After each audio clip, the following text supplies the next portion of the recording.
আচ্ছা লাজ, বৌমা আর শাশুড়ির সম্পর্ক নাকি কখনোই ভালো হয় না, এটা কি সত্যি? না, এটা একেবারেই সত্যি না। অনেক পরিবার আছে যেখানে শাশুড়ি বৌমার সম্পর্ক কিন্তু একদমই মা মেয়ের মতো। আমি নিজেও একজন বৌমা, আমার শাশুড়ির সাথে সম্পর্ক কিন্তু একেবারেই মা মেয়ের মতো।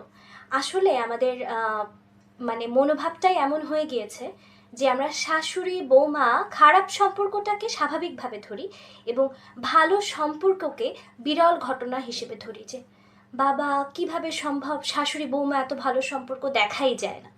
কিন্তু এটা হওয়া উচিত ছিল যে খারাপ সম্পর্ক হওয়াটাই যেন অস্বাভাবিক এবং ভালো সম্পর্ক হওয়াটাই যেন স্বাভাবিক। কিন্তু আমাদের এটাই মেন্টালি সেট আপ হয়ে গিয়েছে যে শাশুড়ি বৌমা মানেই খারাপ সম্পর্ক। অনেকেই বলে শাশুড়ি এবং বৌমার সম্পর্ক খারাপ হওয়ার পেছনে নাকি জেনারেশন গ্যাপ। আসলে কি তাই? তুমি কি মনে করো? আমার কিন্তু মনে হয় না জেনারেশন গ্যাপ কোনো বড় ইস্যু হতে পারে বা কোনো বড় সমস্যা। কারণ আমরা কিন্তু মা মেয়ের সম্পর্ক দেখেছি, বাবা ছেলের সম্পর্ক দেখেছি, বা যে কোনো সম্পর্কের ক্ষেত্রে কিন্তু জেনারেশন গ্যাপ আমরা দেখেছি যে ম্যাটার করে না অতটা।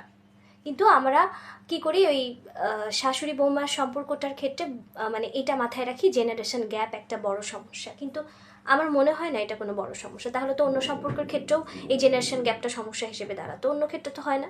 তাহলে এই ক্ষেত্রেই কেন জেনারেশন গ্যাপ সমস্যা হবে? এটা আসলে ব্যক্তিগত মন মানসিকতা আর এই যে সামাজিক মনোভাব যেটা বলছিলাম, এই যে সমাজই কিন্তু দায়ী অনেকটা এই খারাপ সম্পর্ক করার পেছনে। মানে সমাজে কি এই সম্পর্কটাকে খারাপ বানিয়ে দেয়? তুমি কি মনে করো? অবশ্যই এটার জন্য সমাজ দায়ী।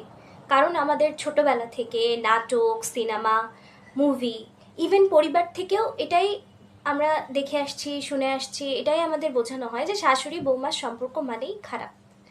যখন এটা বারবার শুনি বা এটাই বিশ্বাস করি যে আসলে সম্পর্ক খারাপ, তখন কিন্তু আমরা সেই নেতিবাচক ধারণা নিয়েই একটা সম্পর্ক শুরু করি।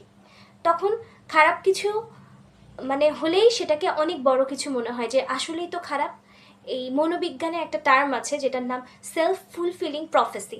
অর্থাৎ আমরা যেটাই শুনি সেটা যখন মনে বিশ্বাস করি, তখন সেই ধারণাই পোষণ করি, সেই অনুযায়ী আচরণ করি। যখন আমি এই ধারণা নিয়েই যাচ্ছি যে খারাপ, তখন তো সামান্য কিছুতেই খারাপই মনে হবে, তাই না? এটাই হচ্ছে কথা। তাহলে এই সম্পর্কটাকে সুন্দর রাখার উপায় কি?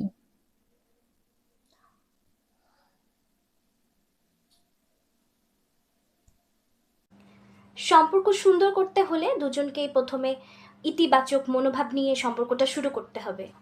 প্রথমেই নেতিবাচক ধারণা রাখা যাবে না যে বোধহয় খারাপ হতেও পারে, এই ধরনের কোনো ধারণাই রাখা যাবে না।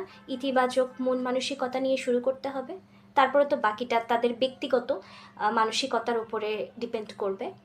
কিন্তু সমাজের বদ্ধমূল ধারণা যেন ব্যক্তিগত সম্পর্কের উপরে কোনো প্রতিক্রিয়া না ফেলে।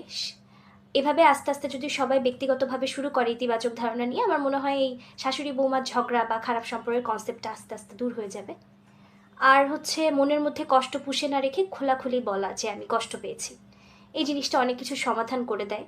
মনের মধ্যে কষ্ট জমিয়ে না রাখাই ভালো, সেটা যে কোনো সম্পর্কের ক্ষেত্রে খোলাখুলি আলাপ করে নিতে হবে।